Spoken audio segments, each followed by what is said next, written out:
Students இந்த வீடியோல நம்ம 5த் யூனிட்ல இன்னொரு இம்பார்ட்டன்ட் ஒரு கான்செப்ட் இருக்கு. Trickling filter. அத பத்தி நம்ம பார்க்கலாம். ஸோ ட்ரிக்லிங்னா தண்ணி சொட்டு சொட்டா சொட்டுறதுன்னு அர்த்தம். அந்த ட்ரிக்லிங்கிற வார்த்தைக்கு. ஸோ நம்ம இப்ப நான் எத பத்தி பார்க்க போறோம்னா, ஆம் இதுவுமே வந்து ஒரு வேஸ்ட் வாட்டர் ட்ரீட் பண்ற ஒரு ப்ராசஸ் தான். ஸோ இத வந்து தண்ணிய சொட்டு சொட்டா நம்ம சொட்ட விட்டு தண்ணிய ஃபில்டர் பண்ண போறோம். சரிங்களா? ஸோ அத பத்தி நம்ம பார்க்கலாம். ஸோ இதுல வந்து பார்த்தீங்கன்னா, ட்ரிக்லிங் ஃபில்டர்ல it consists of a tank of coarse filtering media. So இதுல வந்து அந்த ஃபில்டர் பண்ற மீடியா வந்து பார்த்தீங்கன்னா, கோர்ஸ் அக்ரிகேட். கோர்ஸ் அக்ரிகேட்னா ஜல்லிக்கல்லு. ஸோ நம்ம வந்து சீவேஜ் அந்த வாட்டர் என்ன பண்றோம்னா, ஸ்ப்ரிங்கிள் பண்றோம். ஸ்ப்ரிங்க்லிங்னா சொட்டு சொட்டா நம்ம ஷவர்லலாம் குளிக்கிறோம்ல, அந்த மாரி இருக்கும். இதுக்கு ஒரு பிக்சர் காமிக்கணும்னா, இந்த பிக்சர வச்சு நான் சொல்றேன். உங்களுக்கு எக்ஸ்ப்ளனேஷன் குடுக்குறேன். ஸோ வேஸ்ட் வாட்டர வந்து இந்த ஃபீட் பைப் மூலியமா நம்ம என்ன பண்றோம்னா, இப்படி மேல அனுப்பி, இந்த ஹாரிசான்டல் பைப் மூலியமா நம்ம ஸ்ப்ரே பண்றோம். ஸோ இந்த ஸ்ப்ரே பண்ணும்போது தண்ணி வந்து சொட்டு சொட்டா கீழ வரும். அப்படி வரும்போது என்ன ஆகும்னா, இந்த கேப்ல காத்து இருக்கும். அந்த காத்துல இந்த வேஸ்ட் வாட்டர் வந்து நல்லா கலந்துரும். ஸோ காத்துல இருக்கிற ஆக்ஸிஜன் என்ன ஆகும்னா, அந்த வேஸ்ட் வாட்டர்ல போய் நல்லா கலந்துரும். ஸோ, இப்ப அந்த தண்ணி வந்து என்ன ஆகும்னா, அந்த ஃபில்டர் மீடியால வந்து படும். ஐ மீன் அந்த கோர்ஸ் அக்ரிகேட்ல வந்து மேல வந்து உழுகும். உழுகும்போது உனக்கு ஆல்ரெடி தெரியும். உனக்கு மழைநீர் சேகரிப்பு தொட்டிகள்லாம் நம்ம வந்து ஜல்லிக்கல்ல தான் போட்டு வச்சிருக்கிறோம். ஆல்ரெடி ஜல்லிக்கல் என்ன பண்ணும்னா, அதுக்கு வந்து தண்ணிய ஃபில்டர் பண்ற கெப்பாசிட்டி அதுக்கு இருக்கு. ஆனா, இப்ப நம்ம நார்மல் தண்ணிய பத்தி பேசல. நம்ம வந்து இப்ப எத பத்தி பேசுறோம்னா, வேஸ்ட் வாட்டர பத்தி பேசுறோம். அந்த வேஸ்ட் வாட்டர்ல நமக்கு வந்து அழுக்கும் இருக்கு. ஆ ஆர்கானிக் வேஸ்ட் இருக்கு. அதான் அழுக்கு சொல்றேன். ஸோ, அந்த அழுக்க வந்து நம்ம இந்த கோர்ஸ் அக்ரிகேட்டும் ஃபில்டர் பண்ணும். இன் அடிஷன் இந்த கோர்ஸ் அக்ரிகேட்டுக்கு மேல பாக்டீரியாஸ் இருக்கும். அந்த பாக்டீரியா என்ன பண்ணும்னா, அந்த ஆர்கானிக் வேஸ்ட்ட டீகம்போஸ் பண்ணி, அந்த வேஸ்ட் வாட்டர ட்ரீட் பண்ணுது.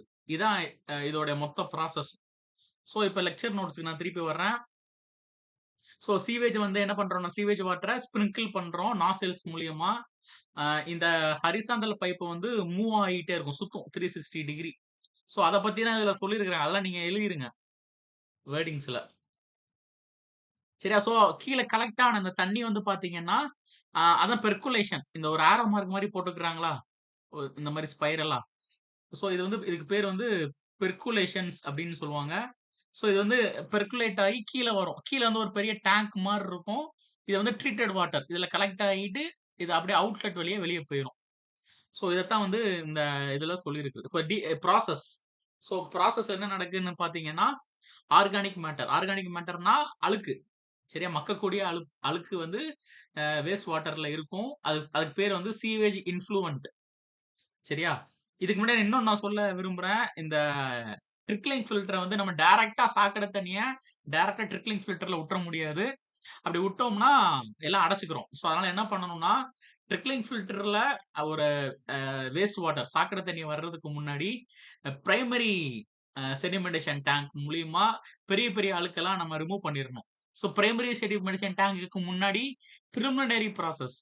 நீங்க ஆக்டிவேட்டட் ஸ்லட்ஜ் ப்ராசஸ் அந்த வீடியோ பார்த்தீங்கன்னா, அதுல நான் இத பத்தி சொல்லியிருப்பேன். சரியா? ஸோ ஃபர்ஸ்ட் வந்து பிரிலிமினரி ப்ராசஸ். அதுல வந்து இந்த சாக்கடை தண்ணீல வேஸ்ட் வாட்டர்ல மிதந்துட்டு வர்ற அந்த அழுக்கு ஃபுல்லா அதிலேயே ரிமூவ் ஆயிரும். அதுக்கப்புறம் மிதந்துட்டு இருக்கிற சின்ன சின்ன அழுக்கு அத வந்து ஒரு ஒரு 5 ஹவர்ஸ் அப்படியே நம்ம ஒரு வாட்டர் டேங்க்ல ஸ்டோர் பண்ணி வச்சுட்டோம்னா, அந்த அழுக்கு ஃபுல்லும் கீழ படிஞ்சிடும்.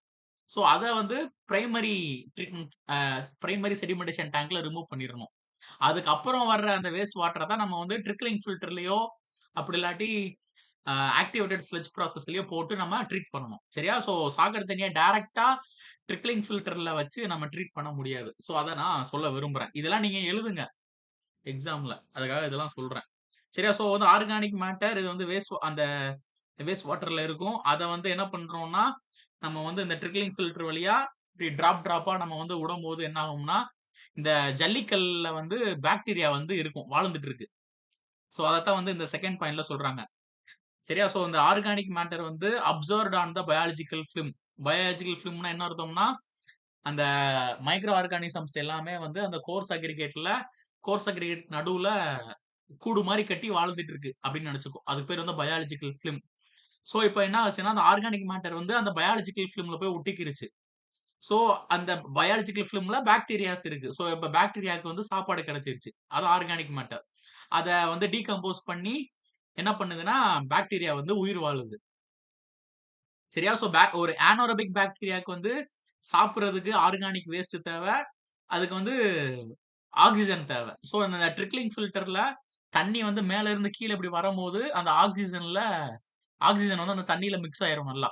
ஸோ அ பாக்டீரியாவுக்கு தேவையான ஆக்ஸிஜனும் வந்து அந்த வேஸ்ட் வாட்டர்ல இருக்கு. கிடைச்சிரும்.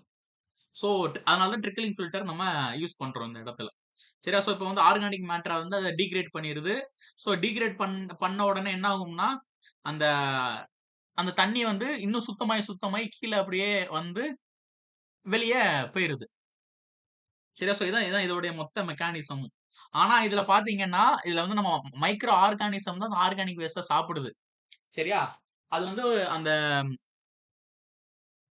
பயாலஜிக்கல் ஃபிலிம்ல இருக்கு. அந்த பயாலஜிக்கல் ஃபிலிமுக்கு இன்னொரு பேர் வந்து ஸ்லைம் லேயர். சரியா? ஸோ அந்த மைக்ரோ ஆர்கானிசம் வளர்ந்துகிட்டே போகும். ஸோ அதனால வந்து thickness of the slime layer வந்து கூடிக்கிட்டே போகும். உங்களுக்கு ஆல்ரெடி தெரியும்னு நெனைக்கிறேன். ஒரு தண்ணி தொட்டியில அந்த பாசம், ஆல்கே வந்து ஃபார்ம் ஆயிட்டே இருக்குன்னா, ஒரு லேயருக்கு மேல போம்போது அந்த ஆல்கே வந்து பிச்சுக்கிரும். சரியா? அ டி டிட் டிட்டா டிட் அட்டாச் ஆயிரும். ஆல்கே அந்த லேயர்ல இருந்து. ஸோ அதுக்கடுத்து என்ன ஆகும்னா, அது வந்து தண்ணீல மிதந்து வேற ஏதோ ஒரு இடத்துக்கு போயிரும். அதே ப்ராசஸ் தான் இங்க நடக்கு. ஸோ அந்த கல்லுல ஒட்டிட்டு இருக்கிற அந்த பாக்டீரியா லேயர் வந்து என்ன ஆகும்னா, திக்னெஸ் கூடிக்கிட்டே இருக்கும். அதுக்கு பேரு வந்து ஸ்லைம் லேயர். சரியா? அந்த ஸ்லைம் லேயர் வந்து ஒரு பாயிண்ட் ஆஃப் டைம்ல என்ன ஆகும்னா, டிட் அட்டாச் ஆயிரும். ஸோ அந்த டிட் அட்டாச் ஆயிரும். ஸோ இது இது வந்து ஒரு இம்பார்ட்டன்ட் 2 மார்க் ஆயிரும். 2 மார்க் கொஸ்டின் இது. சரியா? ஸோ அதுக்கு பேரு வந்து ஸ்லவுட்டிங். சரியா? It's a important 2 mark question. So the breaking up of the biomass from the slime layer. டிட்டச்மென்ட் அதுக்கு பேரு. சரியா? அதுக்கு பேரு தான் வந்து ஸ்லவுட்டிங். ஸோ இது 2 மார்க்ல கேட்பாங்க. எழுதிருங்க. சரியா? த ஸ்லவுட்டிங் அ அப்பன்னா என்னன்னு கேட்டா எழுதணும். The phenomena of breaking up or detachment of the biomass from the slime layer is known as sloughing. It is a functional of the hydraulic or organic loading of the bed construction operation of the trickling filter. Trickling ஃபில்டர்ல ஏற்படக்கூடிய ஒரு இம்பார்ட்டன்ட்டான ஒரு process. சரியா? So இதெல்லாம் நமக்கு அம் இம்பார்ட்டன்ட்டான ஒரு இது. இதெல்லாம் எழுதிருங்க. இந்த மாரி ஆரோ மார்க் மாரி போட்டு எழுதிருங்க. ஸோ இதுதான் இதோட மொத்த ப்ராசஸுமே. சரியா? ஸோ இதுக்கு வந்து டயகிராம்ஸ் வரைங்க. இந்த நோட்ஸ்ல வந்து டயகிராம்ஸ் வந்து அடுத்த பேஜ்ல இருக்கும். ஸோ இது வந்து top view of the trickling filter. சரியா? ஸோ இது எல்லாமே போட்டு நீங்க வரைஞ்சிருங்க. இது வந்து அதோட ஃப்ரண்ட் வியூ. ஸோ இது வரைஞ்சிட்டாலே ஆம் you will get the marks. So இதுல வந்து அந்த மெட்டீரியலுடைய சைஸ் அந்த ஜல்லிக்கல் வந்து சொன்னேன்ல, அந்த ஜல்லிக்கல்லுடைய திக்னெஸ் வந்து எவ்வளவு இருக்கணும் அப்படின்னு பார்த்தீங்கன்னா, ஆம் 2லிருந்து 3 மீட்டர் இருக்கணும். அந்த மெட்டீரியலுடைய சைஸ். நான் ஜல்லிக்கல்னு பொதுவா சொல்லிட்டேன். ஒரு ஜல்லிக்கலுக்கும் சைஸ் இருக்குல்ல. So 25 to 75 mm. அப்புறம் அதோட மினிமம் கம்ப்ரசிவ் ஸ்ட்ரென்த் வந்து 100 நியூட்டன் பெர் எம்எம் ஸ்கொயர். நான் சொன்னேன் தெரியுமா? அதான் வந்து ஆப்பரேஷன் ப்ரொசீஜர்ல இருக்கு. சரியா? ஸோ இப்ப இதுல வந்து பார்த்தீங்கன்னா, டைப்ஸ் ஆஃப் ட்ரிக்லிங் ஃபில்டர் 2 இருக்கு. ஒண்ணு வந்து ஸ்லோ ரேட் ட்ரிக்லிங் ஃபில்டர், அப்புறம் ஹை ரேட் ட்ரிக்லிங் ஃபில்டர். எப்படி வந்து 2ண்ட் யூனிட்ல நம்ம வந்து slow sand filter, rapid sand ஃபில்டர்ன்னு படிச்சோம். சரியா? ஸோ அதே கான்செப்ட் தான் இங்கேயும் வருது. ஸோ ஸ்லோ சாண்ட் ஃபில்டர்னா, ஆ ரொம்ப ஸ்லோவா ஃபில்டர் பண்ணும். அதே ராபிட் சாண்ட் ஃபில்டர்னா, அது ஏதோ ஒரு மெக்கானிக்கல் மெஷின் மாரி யூஸ் பண்ணி, நம்ம தண்ணீய வந்து சீக்கிரமா ஃபில்டர் பண்ணும். அதே கான்செப்ட் தான் இதுல இருக்கு. ஸோ அது எல்லாமே நீங்க எழுதிருங்க. So this is about the trickling filter for treating the waste water.